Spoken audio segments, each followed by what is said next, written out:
Yang kedua ada permaisuri yang akan diperankan oleh Catherine Zafadilma. Yang ketiga ada Putri Purbasari yang akan diperankan oleh Nikita Yolanda Sari. Yang keempat ada Putri Purbararang yang akan diperankan oleh Yesi Urumurtaigan. Selanjutnya ada Lutung Kasarung yang akan diperankan oleh Muhammad Arif Syaputra. Selanjutnya ada Pangeran Guruminda yang akan diperankan oleh Ahmad Al-Farizi Agung. Selanjutnya ada Raden Indrajaya yang akan diperankan oleh Aji Sabta Budi Destriyono.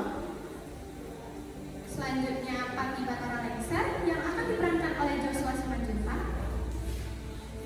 Selanjutnya Prajurit 1 dan Prajurit 2 yang akan diperankan oleh Rasa Fitrawan Ramadan dan Muhammad Firmansyah. Selanjutnya Dayang 1 dan Dayang 2 yang akan diperankan oleh Daniela Diva Angelina dan Tasya Cynthia Bella. Selanjutnya Tamu Istana yang akan diperankan oleh Dwi Nur Fadila. Selanjutnya ada Nyi Ronde yang akan diperankan oleh Sadiana Islamillah. Selanjutnya Penduduk 1 yang akan diperankan oleh Nasiwa Zariski. Selanjutnya Penduduk 2 yang akan diperankan oleh Hans Kalsia. Selanjutnya Penduduk 3 yang akan diperankan oleh Reza Azrian Fernanda. Dan yang terakhir Penduduk 4 yang akan diperankan oleh Revan Rahadian. Selamat menyaksikan. Jaya Lutung Kasarung.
Alkisah di daerah Jawa Barat, hiduplah seorang raja yang arif dan bijaksana bernama Prabu Tapa Agung. Sang Prabu memiliki seorang permaisuri dan 2 orang Putri Purbararang sang sulung yang angkuh dan anggun, serta Putri Purbasari si bungsu yang berhati lembut dan penyabar. Beberapa hari terakhir, Prabu Tapa Agung tampak sering duduk terbelung di singgasananya. Hal ini membuat sang permaisuri merasa cemas. Ada apa, Dinda? Duduklah. Terima kasih, Bunda. Ada apa, Bunda? Ini bisa. Sudah terlalu tua aku ini, Dinda. Naik tangga saja membutuhkan bantuan prajurit menuju waktu. Sepertinya sudah saatnya aku harus bertahta, Dinda. Ada apa, Bunda? Kenapa bicara seperti itu? Aku rasa kerajaan ini sudah sekali, Dinda. Tapi siapa, Bunda? Itulah yang memiliki dirimu, Dinda. Bagaimana kalau hidup kita saja sedang Aku setuju dengan Dinda. Tapi siapa? bagaimana kalau kita meminta beberapa kali saja? Baiklah, Dinda. Aku setuju dengan prajurit.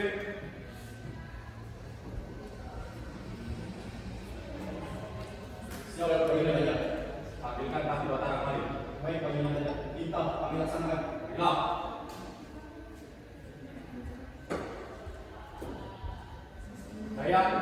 Dayang, marilah.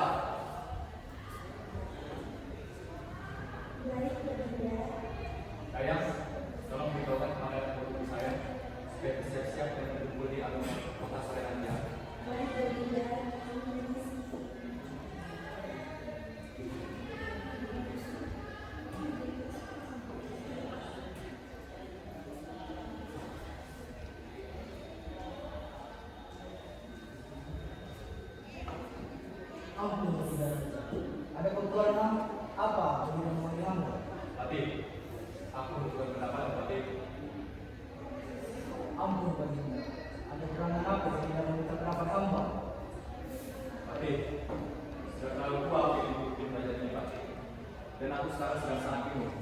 Kau tahu jika aku tidak memiliki orang laki dan hanya memiliki 2 orang putri. Menurutmu Patih, siapakah di antara 2 putriku yang pantas untuk menggantikan posisi bupati? Ampun Baginda, menurut pendapat hamba dan tak ada keraguan dalam menjawab. Tentu saja Tuan Putri Purbasari. Ampun Baginda, menurut pendapat hamba, Tuan Putri Purbasari memiliki hubungan yang baik dengan para rakyat. Lalu Putri Purbarara. Ampun Baginda, menurut hamba, Tuan Putri Purbasari dalam bersosialisasi sepanjang hari Tuan Putri hanya bersaja santai. Baiklah, maka akan tetapkan beliau juga di koleksi. Benar tidak?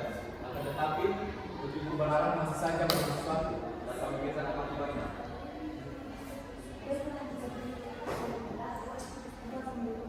Terima kasih Dinda, pada istri paling bijaksana. Tadi, Baik Baginda. tolong beritahukan kepada saudara yang sudah berkumpul di dalam kota sore nanti. Baik Baginda Raja, minta saya jalankan. Nah, prajurit, Siap, Baginda Raja. prajurit, tolong persiapkan upacara pelaksanaan tahta sore nanti. Siap, Baginda Raja. Kita akan bersara. Ya.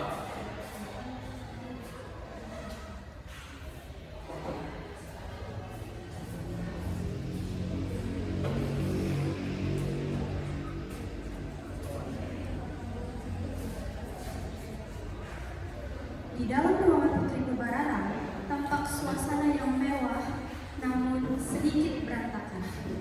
Tirai sutra bergoyang pelan tertiup angin, perhiasan dan pakaian mahal berserakan di atas tempat tidur. Di tengah kemewahan itu tampak tanda-tanda kekesalan dan kegelisahan sang putri yang tak bisa menemukan ambisinya. Dayang! Dayang! Gue gimana sih Dayang? Ini lama banget. Dipanggil gak pernah cepat. Ampun, cepat, rapikan pakaianmu. Aku mau keliling istana. Ampun,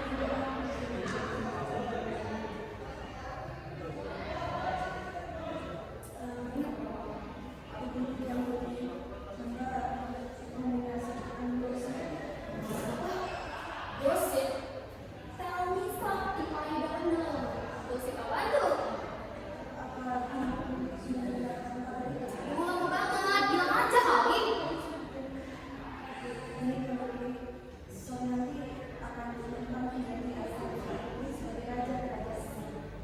Dari mana kau bisa dapat informasi seluas yang tahun kerajaan seperti itu?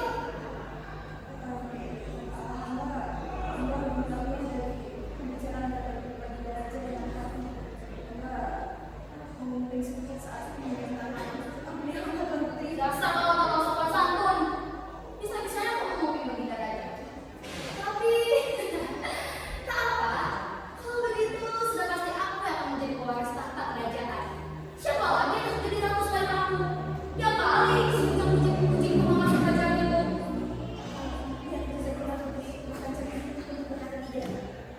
Kau lihat temanku? Panggilkan dia kepadaku, katakan aku sedang campur hari ini. Ya, pergilah.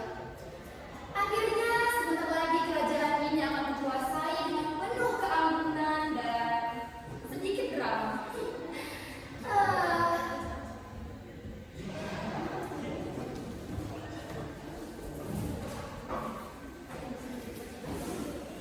Di sebuah pedesaan, tempat tinggal para penduduk mulai membicarakan kabar mengejutkan bahwa sang raja akan menurunkan tahta.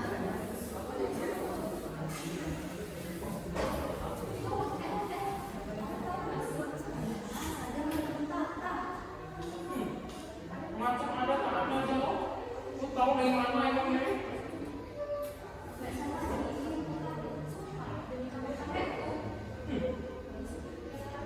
Jangan-jangan lu agen rahasia ketua sapu. Dari buku, ya kan prajurit istana dengan langsung pasukan segala menjadi kerajaan.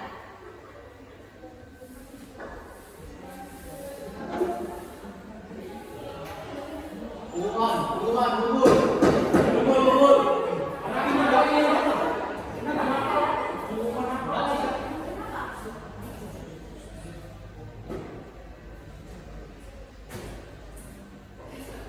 kepada hadirin untuk tetap tenang. Kepada seluruh rakyat kerajaan, hari ini saya umumkan bahwa sore ini akan diadakan warisan tata kerajaan. Silakan berkumpul di alun-alun pakai baju yang rapi ya, ada bolong atas perhatiannya. Terima kasih.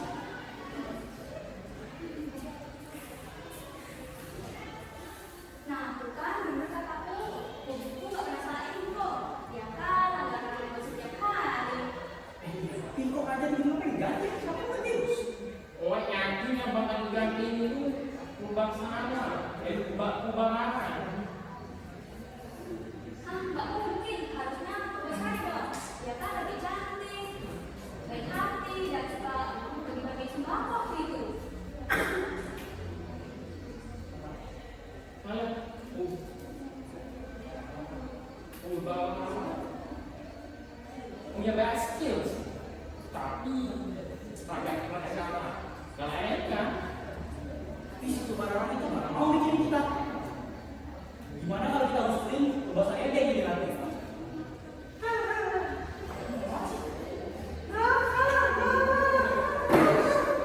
Oh, maksud kamu kan pas lagi kebaran itu karena dia seperti wanita yang anak iblis. Aduh, kata ini sudah. Teruskan semuanya. Selain lagi ada ini juga keluar. Ya daripada kita mau menjualkan kerajaan kita aja kerja. Kamu tak sadar diri sendiri. Dan balik.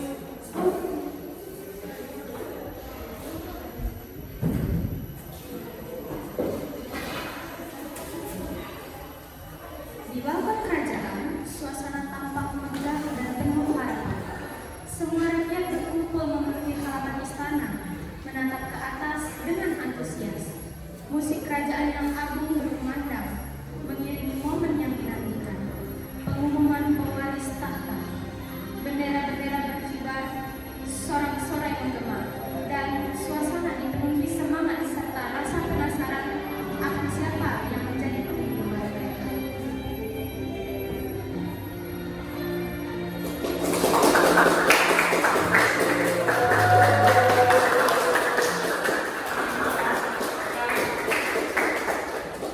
Para rakyatku yang tercinta dan rawat, hari ini adalah hari sejarah. Saya sebagai raja yang telah memimpin kerajaan ini akan mewariskan tahtaku pada salah satu putriku. Ya pasti beberapa Allah yang akan menjadi pewaris bagi raja. Tidak ada Jaya. Setelah berdiskusi dengan ratu yang cantik dan pakci yang cewek, saya sudah memutuskan bahwa putriku Sukula yang akan menjadi pewarisnya. Apa-apaan kan ada? Harusnya aku lah udah setuju mewarisi kamu, bukan disuruh besar. Berharap, ini bukan soal kota-kota kukal, tetapi ini tentang kebijaksanaan. Tidak. Kerajaan yang akan membutuhkan orang rakyat dan kerajaan. Iya, iya. Paling sering banget ya tapi aku. Tidak, justru karena kebenaran hati itulah aku memilih. Kau pasti akan menjadi pemain baik dan menjaga rakyat semua. Tidak, ini tidak adil. Biar saja kerajaan yang memang kutukan.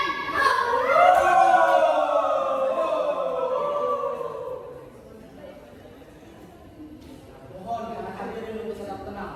Karena ini adalah permintaan raja berlubuk hati yang paling dalam. Saya harap semua memakluminya. Selanjutnya penyerahan mahkota kerajaan untuk ratu baru kita, Purbasari.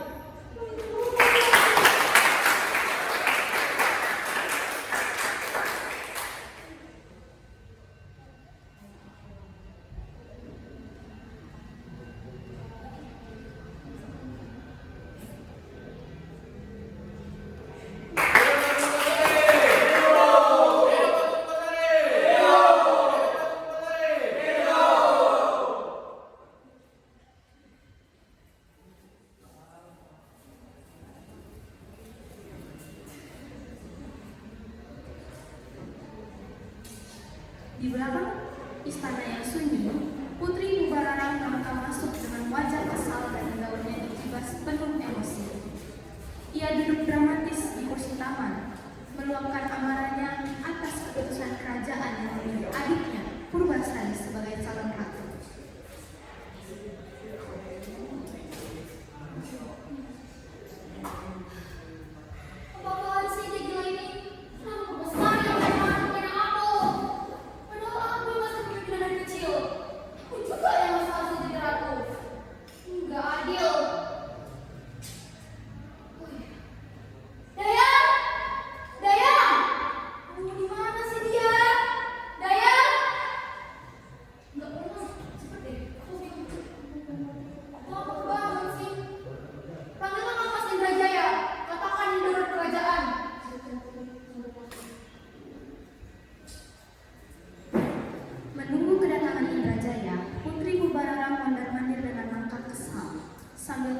runtuh sendirian. Tak lama kemudian, Indrajaya akhirnya muncul, menghampirinya dengan gaya menggoda.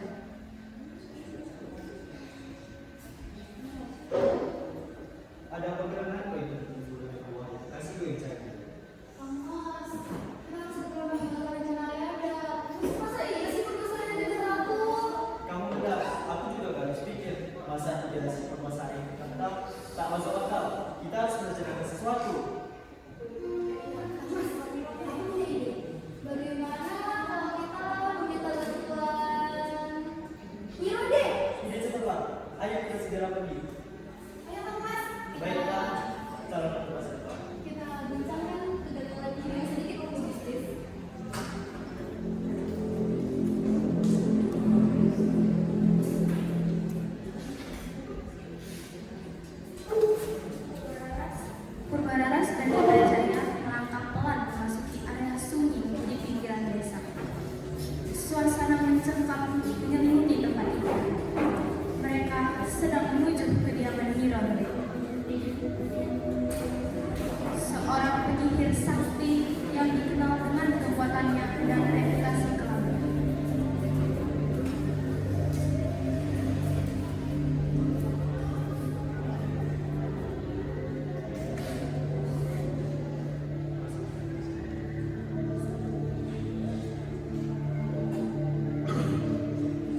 Mari Patih.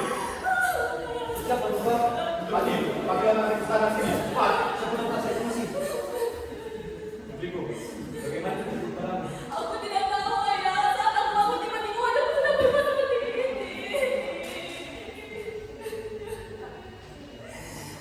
Aku baru tahu. Tapi istana telah tiba. Suruh dia masuk. Baik berdua. Masuklah.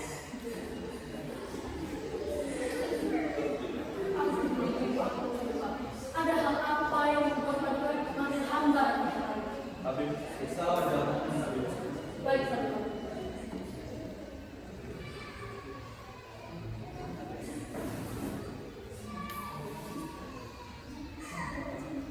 Apa yang terjadi pada anak saya? Ampun, Paduka. Putri Purbasari mengalami penyakit yang sangat langka. Dan sebelumnya belum pernah saya tangani, Paduka. Dan yang paling parahnya, penyakit ini bisa menyebar begitu luas. Apa? Senyebar? Ya, Paduka. Ini real, no fake, Paduka. Sudah bilang ya, Bunda. Inilah kutukannya kalau kalian mengatai aturan kerajaan. Kenapa harus Putri Purbasari yang menjadi basic kepemimpinan untuk menjadi ratu? Benar juga. Kalau ini dibiarkan bisa jadi tren topik, apakah bagian siap kerajaan apa ini untuk menjadi kita utama? Aduh, terus bagaimana ini? Hanya ada satu solusi, ayahnya. Serahkan mata kepada aku dan asingkan Purbasari ke hutan yang jauh. Benar juga. Kalau ini selanjutnya akan menyebabkan air dan menimbulkan akan menyebabkan kehancuran kepada kerajaan apa? Baiklah, jika itu jalan terbaik, maka akan dilakukan. Patih, Baik berdua. antar Putri Purbasari ke Nasnah. Baik. Mari Tuan Putri. Maafkan aku, ayah. Bunda, demi keselamatan para rakyat, akan kujalankan perintahmu, ayah. Jangan lagi yang baik-baik, ya, nak. Ya, Bunda. Aduh, mulai banget tinggal pergi kok. Bunda. Ya, Mas. Maafkan hamba. Hanya ini adalah kepada bukan Tuan Putri. Ini semua sudah terjadi cukup pagi. Terima kasih atas semuanya. Jika ini yang terbaik, maka aku jalan. Baik. Mari Tuan Putri.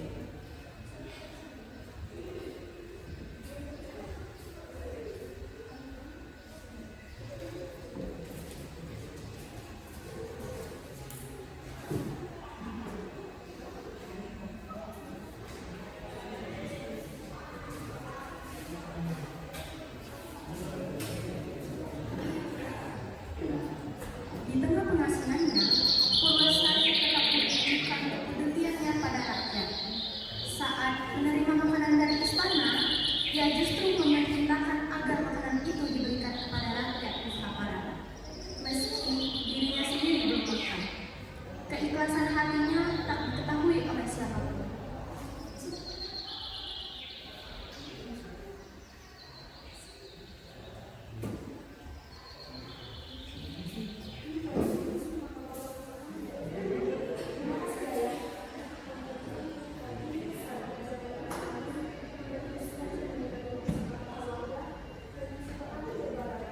Ya Putri, aku bertahan saja.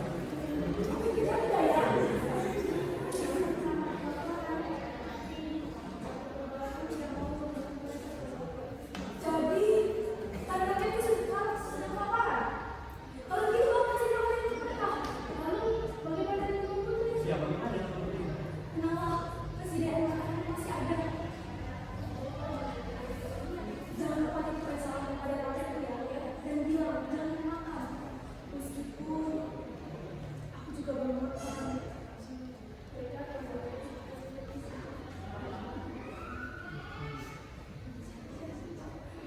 sebenarnya aku juga sedang kelaparan. Tetapi rakyatku lebih membutuhkannya. Tanpa disadari, ada seekor lutung misterius yang diam-diam mengamatinya dari balik semak. Lutung itu muncul dan mengejutkan Purbasari. Bukan hanya karena wujudnya, tapi karena ia bisa berbicara layaknya manusia.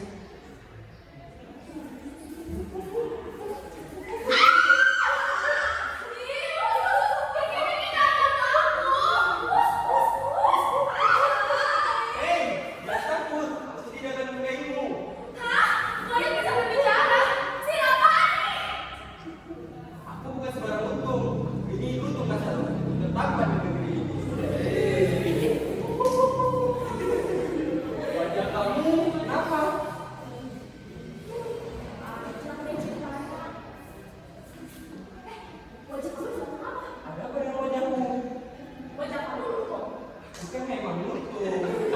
Tapi kok kamu bisa berbicara? Yang dari ceritanya. Ngomong-ngomong, siapa namamu? Aku ingin berteman denganmu. Purbasari, panggil saja Purbasari. Karena itu memang namaku. Putri, kamu Putri. Iya, Kenapa kamu di sini? aku diasingkan atas susu kakakku. Kenapa kamu diusir? Aku itu sebenarnya anak kedua raja. Seharusnya aku yang jadi ratu. Tapi karena kakakku ini, jadilah aku diasingkan. Anak kedua. Berarti kamu adik. Kok bisa jadi ratu? Iya, soalnya aku adalah ratu yang memilihku. Karena aku yang paling cantik. Oh, gitu ya sistemnya di kerajaan kamu. Ya, Ngomong-ngomong, kamu sudah makan? Sejak saat itu, Purbasari dan Lutung Kasar menjadi sahabat. Lutung merasa prihatin dengan kondisi Purbasari dan mulai menunjukkan perhatian yang besar kepadanya. Ia selalu ada untuk menemani dan menghibur sang putri di tengah kesepiannya. Pada suatu malam, saat bulan purnama bersinar terang, Lutung Kasar pergi ke tempat yang sunyi untuk bersemedi. Dengan penuh kesungguhan, ia berdoa kepada Yang Maha Kuasa agar kutukan yang menimpa Purbasari diangkat dan wajah sang putri kembali seperti semula. Doanya yang tulus pun dijawab. Tiba-tiba muncullah sebuah mata air di hadapannya, memancarkan air yang sangat jernih dan bercahaya. Lutung Kasar mengambil air suci itu dan tanpa sepengetahuan Purbasari, ia diam-diam membawa masuk ke rumah sang putri dan meletakkannya di atas meja. Purbasari yang tidak mengetahui asal-usul air itu kemudian meminumnya. Sebagian lagi ia gunakan untuk membasuh wajahnya.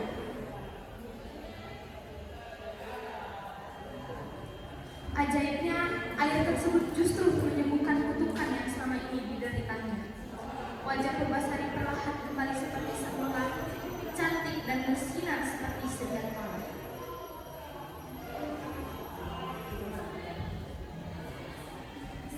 Keesokan paginya, Lutung Kasar tampak duduk santai di pinggir sungai sambil menikmati pisang. Ia tampak tenang, seolah tak terjadi apa-apa. Meskipun dalam hatinya ia menanti dengan cemas, apakah air suci yang diberikan pada Purbasari berhasil menyembuhkan sang putri. tuh bagi dong. Tuh bagi. Kamu Purbasari? Beneran kamu? Iya, aku Purbasari. Masa kamu lupain aku sih? Wajah kamu berubah. Hah? Berubah? Tuh, wajahku sudah kembali cantik. Aku sudah kembali dong. Syukurlah kalau begitu. Mbak Gusti, aku turut bahagia. Terima kasih ya, Tuh. Oh iya, apakah kamu juga akan pulang sepertiku? Sayangnya tidak Putri, bukan dia Mbak Gusti.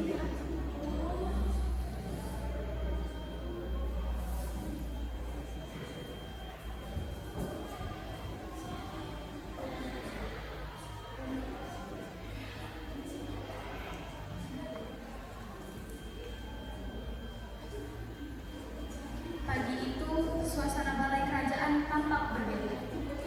Raja yang biasanya tenang, kini terlihat gelisah.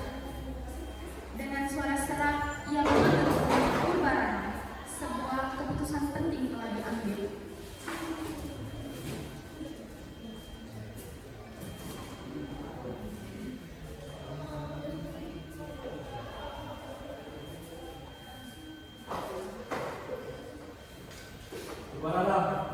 Ubaralah, Mairana. Duh, apaan sih ya? Bising banget. Ubaralah, tolong panggilkan Purbasari main. Duh, dia tuh sakit boy lah ya. Najis, tau gak? Ih, ngapain dipanggil lagi ke kerajaan? Dia pasti sudah sembuh kemana? Pokoknya panggil dia kemari. Duh. Udah aku panggilin. Mau apa ya sebenarnya? Rencananya ayah ingin mengadakan adu sempalan. Kan kamu sudah berpasangan. Siapa namanya? Indra Jaya. Ya siapapun itu. Siapa tahu Purbasari juga sudah punya pasangannya bersama. Ya kan Purbasari? Hamba tidak tahu Baginda Raja. Sudah, kirimkan saja dari surat. Ayo beristirahat ya. Dayang! Ini ayah juga ribet banget hidupnya. Surat nih. Kok gak ada? Kenapa nggak pada tadi sih?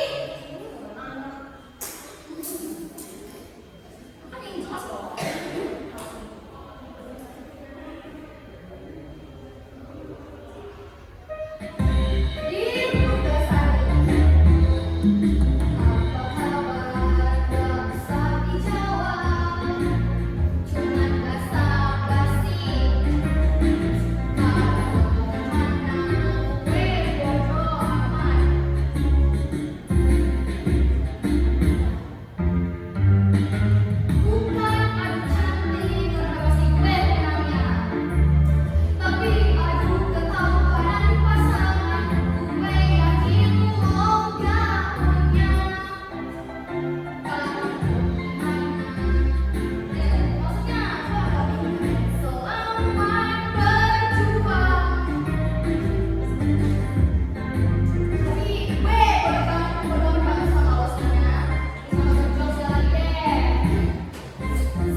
Di tengah hutan yang tenang dan asri, tempat di mana Purbasari menemukan ketenangan, pertemuan tak terduga terjadi. Dayang dan prajurit kerajaan datang membawa kabar dari istana.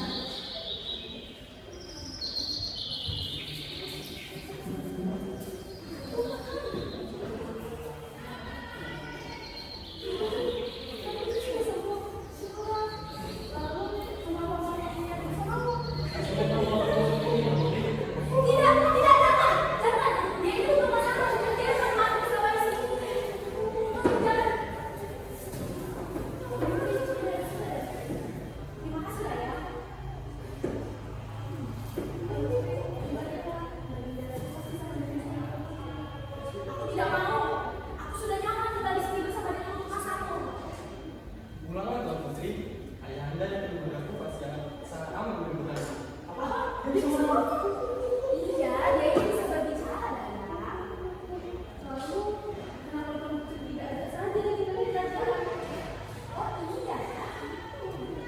Tuh, mau nggak kamu ikut aku ke kerajaan? Emangnya boleh Tuan Putri? Boleh dong, kamu kan teman kesayangan aku. Yuk.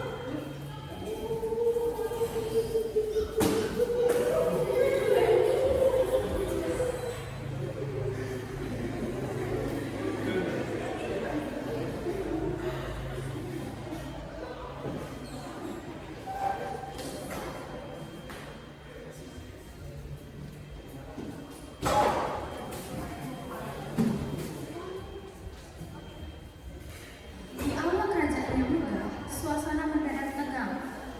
Seorang prajurit datang tergesa membawa kabar mengejutkan.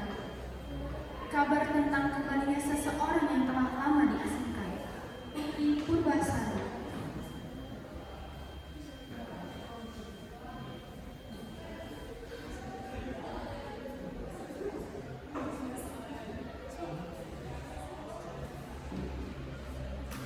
Mohon beri ampun yang berat. Amba melihat Dayang, prajurit serta Putri Purbasari masuk di istana. Apa? Purbasari? Ya, Kamu nggak lihat? ya yang benar. Aku melihat dia begitu cantik dan anggun. Tidak mungkin prajurit. Tidak yang benar. Dia sudah kembali ke rumahnya yang sudah sembuh. Bagaimana bisa? Purbasari harus bawa ke sini. Enggak, aku nggak boleh berada di sini seharusnya. Kakak, aku sudah kembali. Untuk apa aku kembali ke kerajaan, Purbasari? Kini aku sudah sembuh, Kak. Kini saatnya aku menuju kerajaan ini.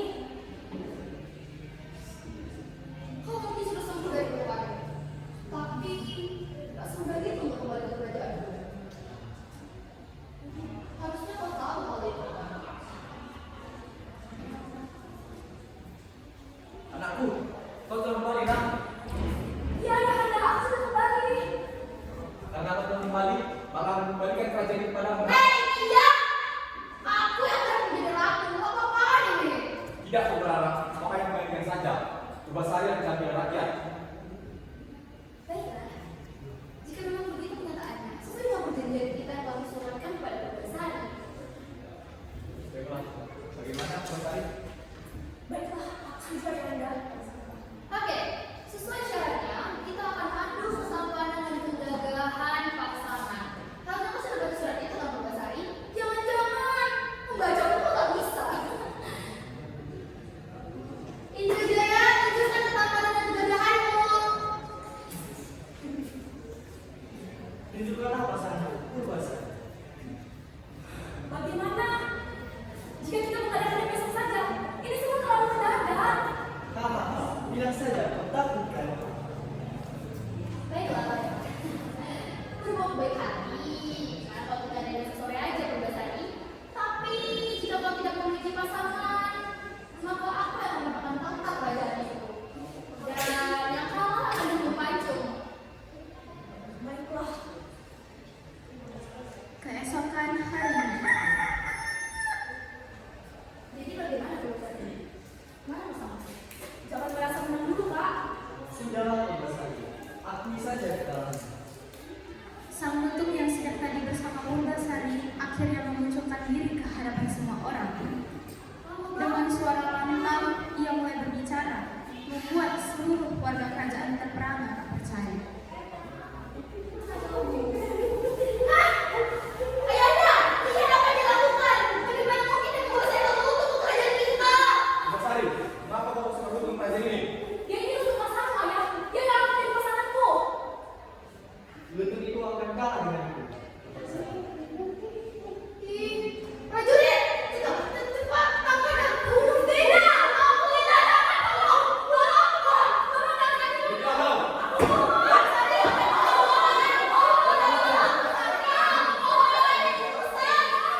Apa yang kau lakukan, Purbasari?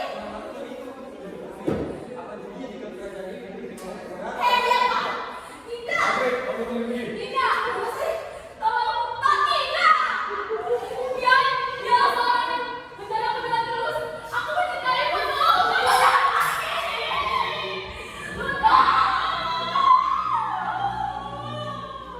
Nutuk Kasaru diseret keluar dengan paksa oleh para prajurit istana, hingga tubuhnya terkuyung. Namun tak lama setelah itu terdengar suara gemuruh dan cahaya terang menyelimuti alam istana. Dalam sekejap, Nutuk Kasaru berlari kembali, namun kali ini tidak lagi sebagai seekor lutung. Ia muncul dalam wujud seorang pria tampan dan gagah, memancarkan aura agung yang membuat semua orang terpana.